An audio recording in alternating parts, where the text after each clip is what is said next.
Lep pozdrav, dragi prijatelji. Evo mene v karanteni. Drugače bi s potovanja po Indoneziji mogel priti domov šele v četrtek, sem pa prišel že včeraj zvečer. Da vam razložim, kaj in kako je vse skupaj to bilo potekalo. Jaz bi mogel drugače v Indoneziji ostati še par dni. Tudi v petek sem prišel na Bali. Rezerviral sem se en ful hud hotelček, katerega lahko tudi vidite v prejšnjem videu. Sem rekel zadnjih 5 dni, da se še malo boljši imam, ful dober bazenček, ful je vse bilo, res fini hotelček, 4 zvezdice. In sem lepo planiral, da še super preživim teh zadnjih 5 dni. In sem tudi potem v soboto zjutraj sem vstal, sem šel malo po mestu Kuta, kjer sem iskal ene opcije, namreč na izlet sem hotel iti na en otoček. Iskal sem si skuter, da si najamem, oziroma bolj sem, skuter ni problem najeti, bolj sem potem mogoče celo razmišljal, da bi najel nekega šoferja z avtom, ker skozi ta dež pada in bi bil 2-krat na dan moker in sem rekel, da ne bom zdaj to moker, pa še kaj zbolel, preden grem domov. Na letališčih pa povsod vročino merijo, pa bom mogoče zaradi tega, ker bom prehlajen, pa to mečkeno vročince, pa bojo mislili, da imam koronavirus in me bojo pol v kakšno izolacijo dali ali pa bog ve koga, zato sem bolj o avtomobilu razmišljal. No, sem to lepo cel dan raziskal, celo glejte, k frizerju sem še šel, sicer me ena ženska strigla, ker sem imel občutek, da prvič v življenju striže, da če bi dal meni tisto mašinco v roke, da mogoče celo jaz malo boljš naredil. No, pol na koncu je pa še napitnino hotela imeti, pa mi je že tako čist predrago računala za tiste razmere, pa ti bom še napitnino dal. Nisem glih zadovoljen, da me je glih najboljš postrigla. No, čeprav to grozno, kakor sem pa mislil, da bo, pa tudi po mojem, da ni, no, to boste bolj vi ocenili. Ker res je bilo dobesedno videti, da tiste mašince sploh v rok ne zna držati. Pa da ne govorim, to je bila neka stara mašinca, sploh ni dobro rezala, žalostno, no. Tako da, no, tako sem pač dan preživel, malo iskal, malo se sprehajal po Kuti.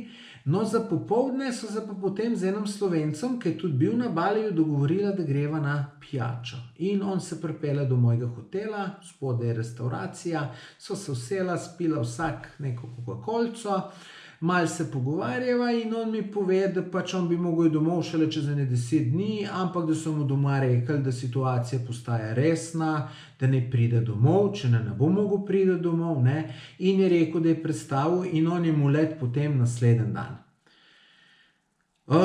Njemu se pol nekam mudilo, ne, tako da je rekel, ti les bom mogel iti, sem rekel, ti kar pejt, plačal pijačo bom jaz, če se ti mudi, pa pej ti, ne, adijo, se pozdrava in si rečeva se midva vidva v Sloveniji.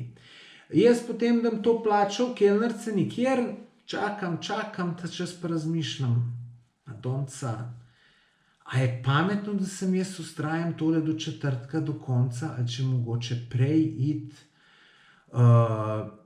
Pač ta gre, en kolega mi je pisal, da je v Keniji obtičal, sem pa malo začel tako razmišljati, ampak prej sploh nisem nič razmišljal, da bi šel predčasno. Ma kje, mislim, zdaj, če sem jaz tle izkoristil, ne, letalsko karto kupil, kam bom zdaj domov šel, ne, čist brez veze se mi zdelo.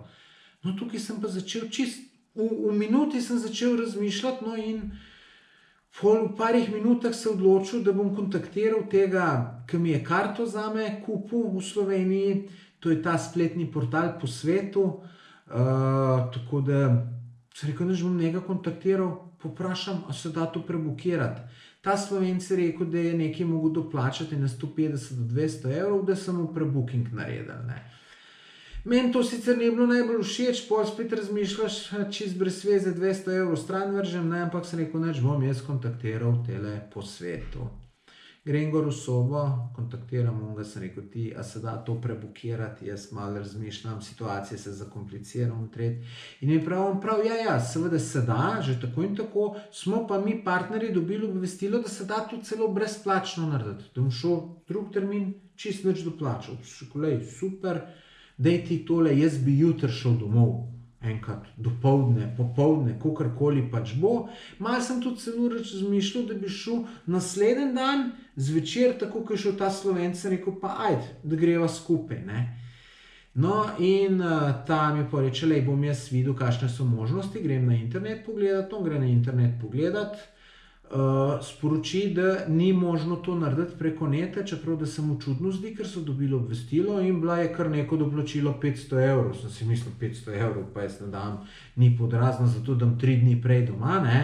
Sem rekel, ne.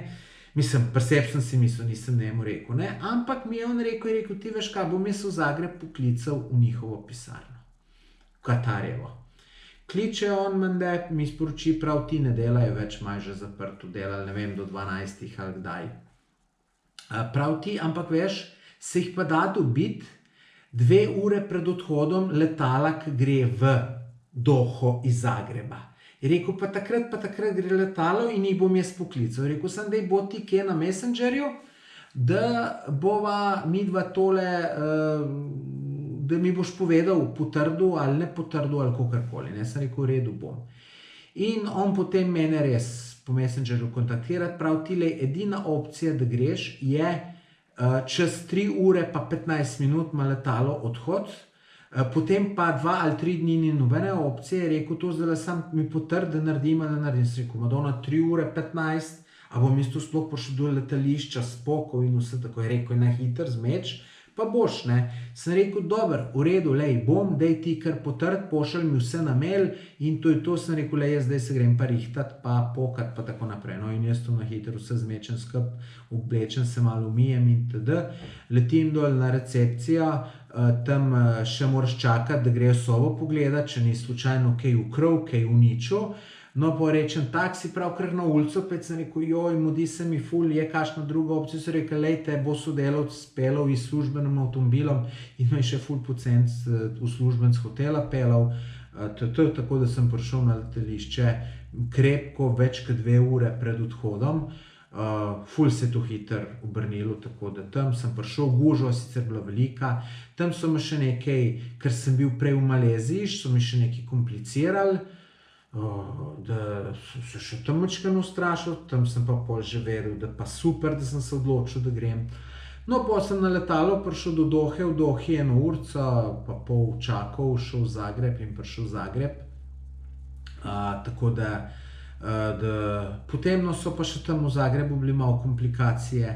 Čakal sem tam, da sem na vrsto prišel več kot 1 uro. Potem mi sestra sporoči, ker naj bi mi pripeljala avto, zato da ne bom sestro slučajno okužil, če imam koronavirus ali kaj takega, mi pripelje avto, jo čez carino niso spustili, tako da sem jaz mogel potem s taksijem do carine oziroma do tiste cestninske postaje me je peljal, potem sem pa kar s kovčkom, pa z vsem mojim 40 kil prtljage, ki sem jih imel, čez carino šel, no tam me je pa avto čakal in sem šel domov. Potem sem šel sam do sodelavca po SIM kartico, seveda se nisem nič videla, da v primeru, če imam koronavirus, da ga ne bi slučajno kaj okužil.